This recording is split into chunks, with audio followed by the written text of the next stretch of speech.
When I boarded Norwegian Encore in Seattle, I thought I knew what to expect. I've been cruising with Norwegian since I was 11 and I've been on similar ships in the past, but there were still things about Encore that took me by surprise. If I'd known these things pre-cruise, I'd have saved myself time and money. I'd also have saved myself some unnecessary steps if I knew about the carpet trick. Norwegian Encore is the largest ship in Norwegian's fleet, so it's not surprising that sometimes I did get lost. In the corridors, it can be hard to know which way is forward and which way is back because they do look mostly the same. Norwegian Encore is over 300 meters long, so that's the same as 23 buses lined up or 3 Big Bens on their side, so you really don't want to go the wrong way. In the past, I have been late meeting friends because I meant to go forwards and I ended up going backwards or vice versa, and it's just not great. Norwegian do have a solution to this, and it lays below everybody's feet.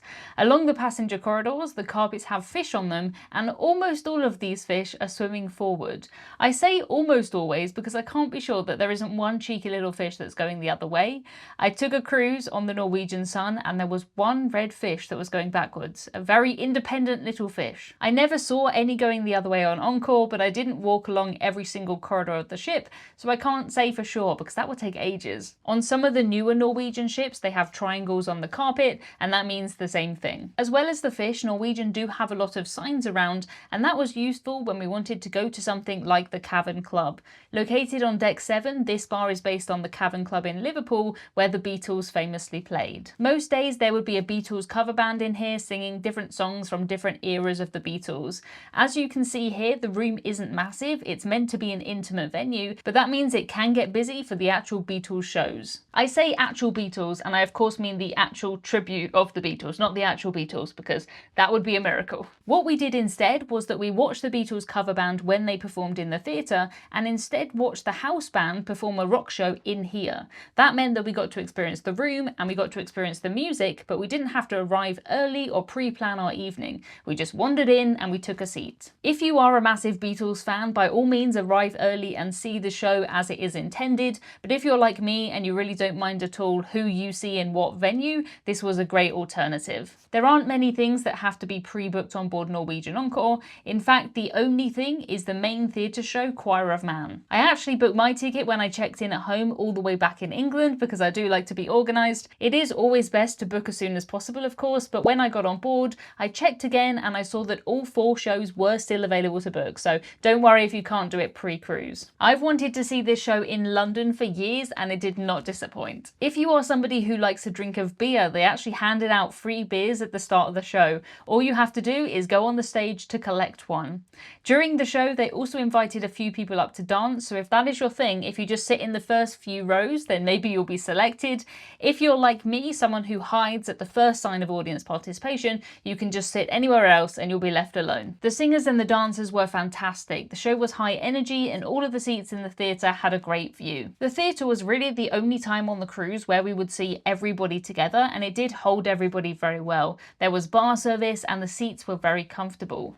Norwegian Encore can hold almost 4,000 guests, and in this theatre they can hold 800. As we were cruising through Alaska and through incredible places like Glacier Bay on this cruise, I was expecting the top decks to be busy, but they really weren't. I think it was to do with one thing that Norwegian ships have that most don't, and that is a really amazing promenade deck. For some reason that I'll never understand, a lot of cruise lines have started to get rid of their promenade decks completely, but Norwegian have taken the promenade deck idea and they've just run with it. Traditionally, a promenade deck is a place where you walk around, maybe you'll sit in a sun lounger or play a game of shuffleboard, but on Encore you can get a drink in one of the outside bars, or you can even have a meal in one of the specialty restaurants that has seating out here. It was pretty cold during our cruise, as you would imagine, so we didn't eat outside, but we would often wander around the promenade deck in the evening, or we'd sit here and we'd have a drink. In the past, when I've cruised on Norwegian ships in inside cabins, this promenade deck area has basically acted as my own massive balcony. There's loads of comfortable chairs like this, and if you're on a cold weather cruise like ours, it's nicely protected from the wind. Encore has over 1,000 balcony cabins, so the majority of people do have their own balcony, and that's probably why the promenade deck was never really that busy. You would expect it to be, look at this, but it wasn't very busy. Norwegian actually opened up the front of the bow when we cruised through Glacier Bay, which is not something that I've ever experienced on a cruise before. One thing I have experienced on a cruise before though, lots and lots of times, is eating in the main dining room. Norwegian Encore has 3 main dining rooms, 2 on the ship's side and 1 right at the back. There are no fixed dining times on Norwegian cruises, which means that you just show up and you eat when you're hungry. That means that you don't always have to eat with the same people. One day you might want a table for 2, the next day you might want to eat with friends, and that's totally fine. All you have to do is to give the crew your cabin number when you walk in, and then you're seated. Almost all of the food in here is included in your cruise fare, but one top tip that I didn't know pre-cruise is that they also have the specialty steak from the steakhouse, which is on the level above. You can have it here in the main dining room for a cheaper price than in Cagney Steakhouse, so if you're looking for a steak but you don't particularly mind where you eat it, this can be a good option. It's the exact same food, it's just brought down a level. The food portions were always pretty big, so my advice would be to go hungry. You can always order as much food as you want and they give you lots of bread, so I always came out feeling very full. It is hard to resist bread or dessert though, not that I would want to. I eat pretty early and that means that I rarely ever have to wait for a table. There might be a wait at peak times or if you're in a big group, but we were always in and out of the restaurant fairly quickly. There is one downside of eating early like I do, and that is that you may get hungry again before you go to bed. That isn't a problem on Norwegian cruises though, because they have a venue called The Local that is open all of the time, and I mean that literally all of the time. When I was a kid, I used to come to the older version of this restaurant for the buffalo wings. It is one of my earliest memories of cruising, and I just thought it was amazing. They used to play the cha-cha slide in here and we would all dance. If my parents wanted to go to the proper sit-down restaurant and I didn't, that was no problem. I would just go here and I'd get myself a burger or something and a Diet Coke. We came here for a late breakfast a few times, which was nice. I'm not a big breakfast person, but if I can have my breakfast almost at lunchtime, then I'm up for it. Lunch and dinner are served here too, as well as late night snacks. It is literally impossible to be awake at a time where included food isn't available,